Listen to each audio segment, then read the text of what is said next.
नर्मदा नदी के बीच एक ऐसा द्वीप है जो ऊपर से देखने पर ओम जैसा दिखाई देता है और उसी द्वीप पर भगवान शिव का दिव्य धाम ओंकारेश्वर ज्योतिर्लिंग मौजूद है।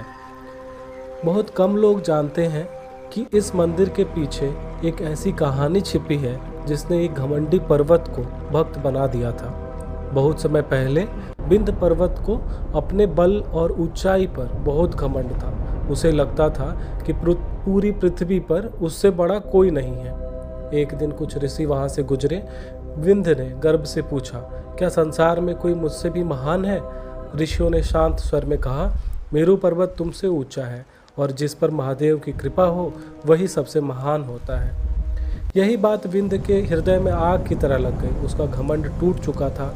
वह सीधे नर्मदा नदी के तट पर पहुंचा और भगवान शिव को पाने के लिए कठोर तपस्या शुरू कर दी। दिन गुजरते गए, तेज धूप, भयंकर बारिश, ठंडी हवाएं, लेकिन विंध्य अपनी जगह से नहीं हिला।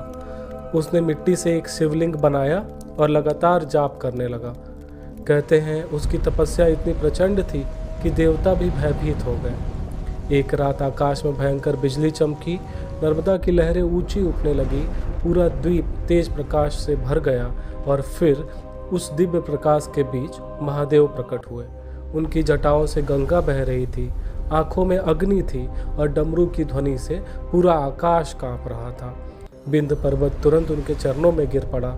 महादेव बोले, हे विंध्य, तुम्हारी भक्ति ने मुझे प्रसन्न कर दिया, वर मांगो। विंध्य ने कांपती आवाज में कहा, प्रभु, मुझे शक्ति नहीं चाहिए, बस आपकी भक्ति चाहिए। महादेव मुस्कुराए और फिर बोले, आज से मैं इसी स्थान पर ज्योतिर्लिंग के रूप में निवास करूंगा।